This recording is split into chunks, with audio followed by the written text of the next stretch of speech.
نحمده ونصلي ونسلم على رسوله الكريم أما بعد. And when our peace of mind is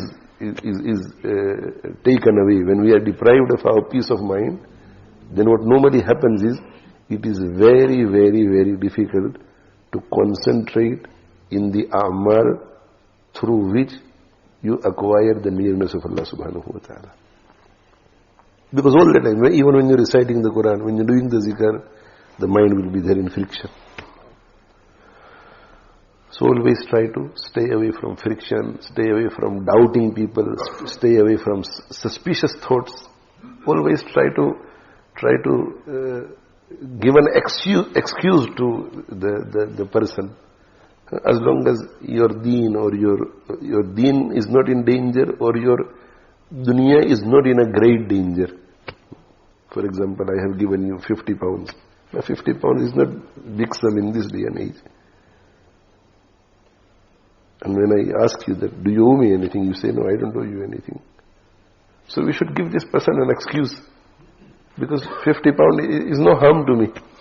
It's not 5,000 pounds, it's not 50,000 pounds. He must have forgotten. He is a good person. I've known him for a very long time. It's not that he knows that he owes me 50 pounds and he is saying no. We should not think negatively. Many people tend to think negatively. And as a result of thinking negative about other people, they ruin the peace of other people, because they create a barrier between themselves and the people they think negative about. Oh, he's doing this to me. Oh, he's done this to me. He's done this because of this. And it's nothing. It's nothing outside. It's all in your mind. It's your mind that is cooking everything. So you ruin your peace of mind, but at the same time you ruin the peace of the other people around you, because you will misbehave with them.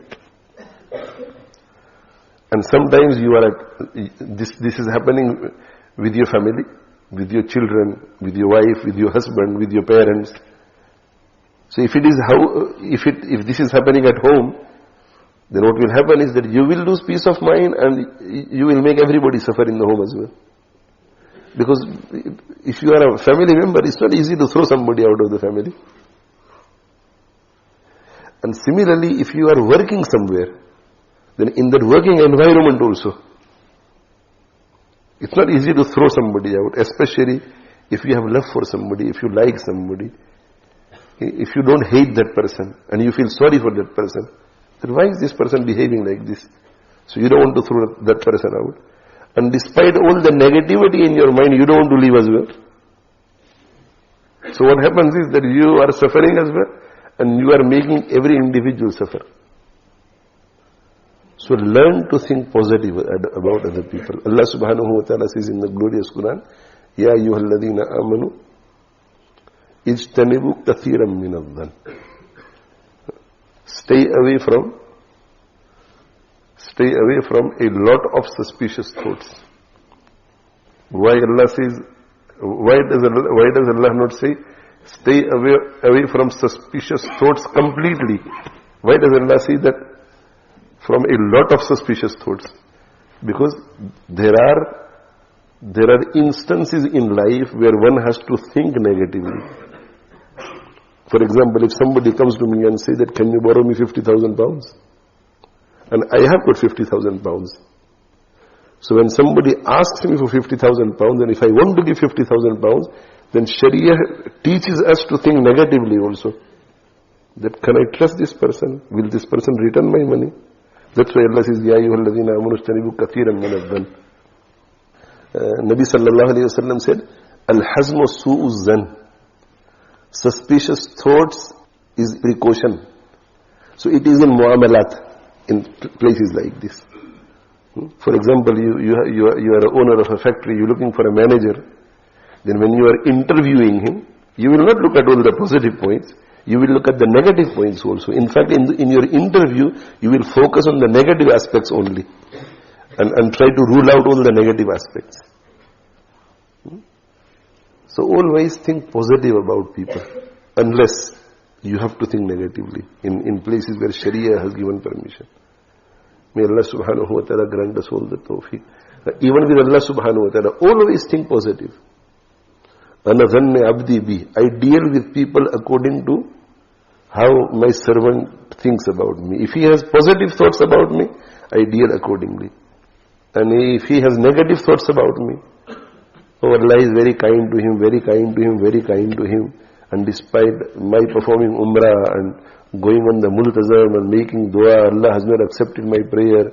Allah never accepts my prayer. No, it's not going to happen. I know it won't happen. I know I'll never become successful. No. Have good faith. So much so that Nabi sallallahu alayhi wa sallam said that when a person is dying, the most sinful of the people, at the time of death, he should have only good thought regarding Allah subhanahu wa ta'ala. At that time his thought should be that Allah will definitely forgive me. Because now to fear Allah, to have negative, is not going to help you. You are not going to start performing tahajjud now. You are in your last 5 minutes. You are in your last 5 hours.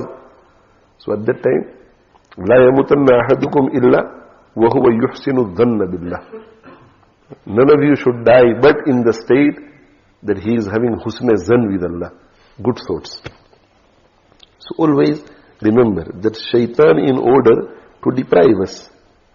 For example, a student, Shaytaan will fill his heart and mind with negative thoughts or suspicious thoughts regarding his teacher, so that he doesn't benefit from him.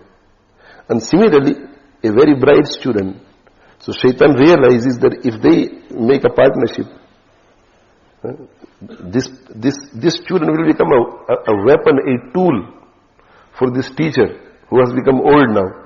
And he will be able to use him. So his experience and his expertise. So he will plant suspicious thoughts in the minds of the teacher as well. So never let Shaytaan play with you. Never let Shaytaan play with you.